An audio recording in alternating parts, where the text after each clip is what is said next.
थरे गोटे साप गोटे जुड़ुजुड़िया पोक को पीछा करुला।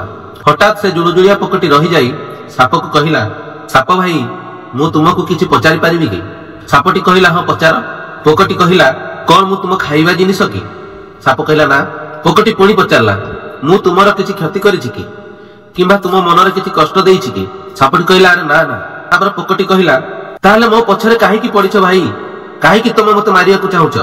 सापटीर उत्तर सुनिबे आपनको बहुत बड़ गोटे मेसेज मिलिबो।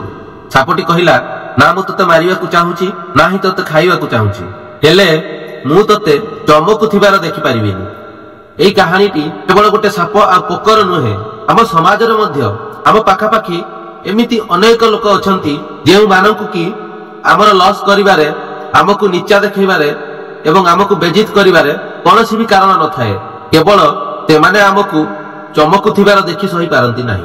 जदि मो कहानीटी आपण मानकु भलो लागि थाए ताले कमेंट रे यस लिखि दियंतु। आ जदि मो चैनल रे आपण माने नुआ अछंती चैनल टी को सब्सक्राइब करिकि बेल आइकन को दबाई दियंतु, जा फल कि मोर कोनोसी भी वीडियो आपन को द्वारा मिस न हो।